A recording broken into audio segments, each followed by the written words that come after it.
Good morning, students. Today I am going to tell you about Lost Spring. This Lost Spring is not an interesting chapter, but this is the chapter related to the most miserable life of the children, men, and women. This is the story of Sahib Alam, who has stolen childhood. Here it begins with this very line: sometimes I find a rupee in the garbage. Sometimes I find a rupee in the garbage. Why do you do this? The narrator asks.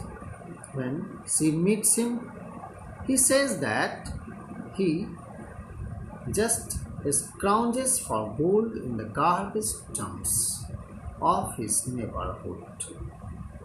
When the narrator meets him, Sahib left his home long ago. Where was his home? His home was in Dhaka.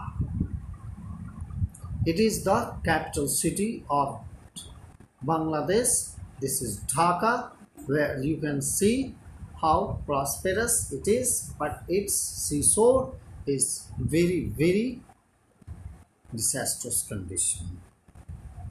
So here his home is not even a distant memory. Sahib Alam does not remember his childhood.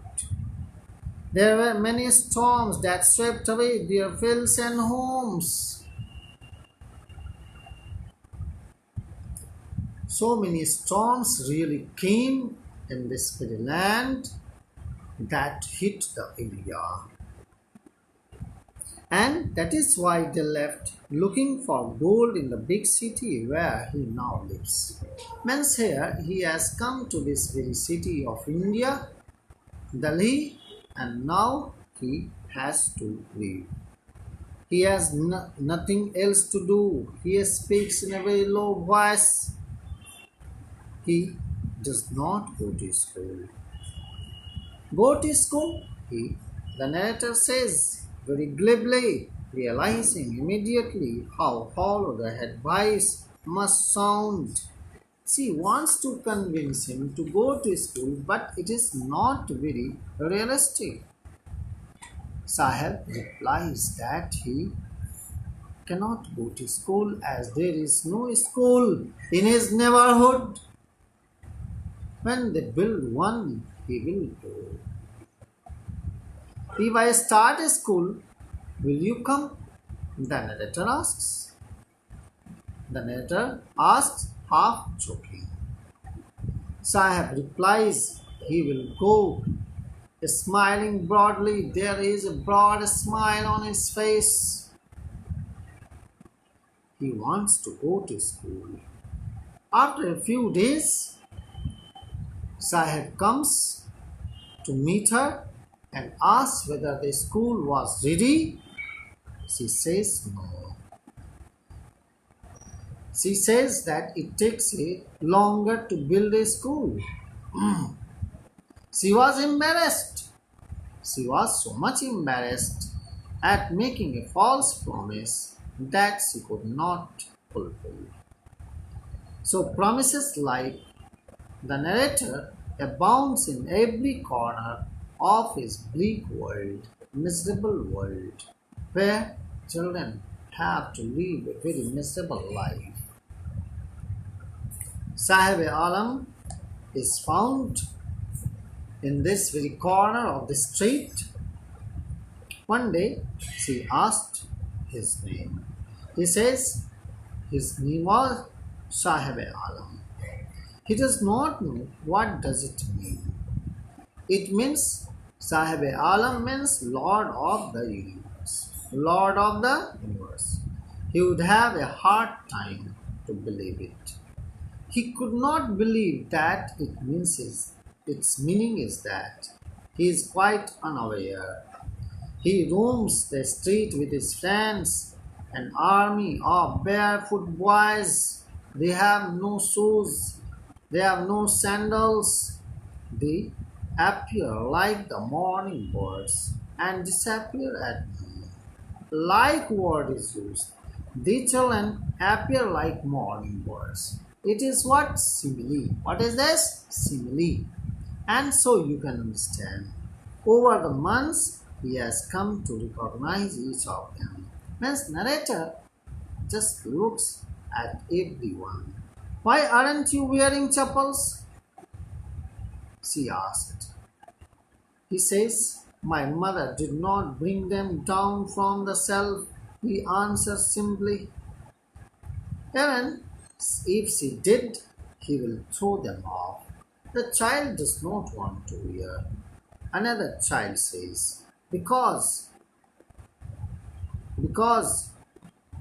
who is wearing shoes that do not match. When she commented on it, he shuffles his feet and says nothing. Sahib Alam says he wants shoes. No, it is said by the third boy, who has never owned a pair of shoes all his life. Traveling across the country, he has seen children walking barefoot in cities, on village roads. Hence, there are some children who do not wear shoes because it of not of poverty, but it is their tradition to stay barefoot. And why, you can understand that some children just like to have it. So here, if this is only an excuse to explain away a perpetual state of poverty, because they have to suffer from the endless poverty that is never going to end. Here, I tell you about the story of a man. Here, this is the story of a man from Udupi who once told her there was a young boy who went to school past an old temple where his father was a priest. He would stop briefly at the temple. There was a temple in Udupi, and his priest had a son. He had no shoes. The child used to pray to God, deity, for having fear of shoes. After 30 years, she visited his town and the temple, now which is now drowned in an air of desolation. In the backyard where lived the new priest, there were red and white plastic chairs. The young boy was dressed in a grey uniform, wearing socks and shoes, arrived panting, and threw his school bag on a folding bed. This child, who had come wearing complete uniform, wearing socks and shoes, really he was panting. Looking at the boy, she remembered the prayer that another boy had made to the goddess when he had finally got a pair of shoes. It is wonderful event.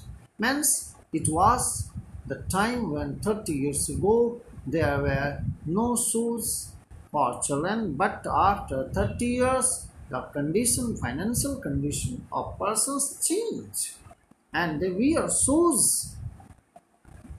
Let me never lose them. The goddess had granted despair. Young boys, like the son of the priest, now wear shoes. But many others, like the rag pickers in his neighborhood, remain shoeless. It is the condition. Men's shoe is something like that that happens for each and everyone. Here it is the condition. So here his acquaintance with the barefoot rag pickers leads him to Simapuri. Simapuri is a place on the periphery of Delhi. It is Simapuri. This Simapuri is one of the most miserable slum area where people live without the system of drain, without the system of sewerage and sanitation, and looking at which you can understand it. So here it is a place on the periphery of Delhi, yet miles away from it metaphorically. Those who live here are squatters. Squatters means those who are refugees. They came from Bangladesh back in 1971. Sahab's family is one of them. Simapuri was at the time a wilderness. It was isolated place. It still is, but it is no longer empty. In structures of mud with roofs of tin and tarpaulin, it is devoid of sewage, drainage, or running water. How many rag pickers live there? 10,000 rag pickers live here. They have lived here for more than 30 years without an identity, without permits, but with ration cards. They can get their names on the voter lists. That has enabled them to buy food grains. Food is more important for survival than an identity. Means food is not more important. Who can say food is everything? For survival, we need food. Identity is not more important. If at the end of the day they can feed their families and go to bed without an aching stomach means empty stomach. If they do not have food, certainly they will have to go without food. They would rather live here than in the fields that gave them no pain. Why? Because these were the places from where they had to leave their houses. So in this video, I have told you all about it, and later I will tell you how did it happen in the coastal region of Dhaka that you will know. Thank you children. Thank you.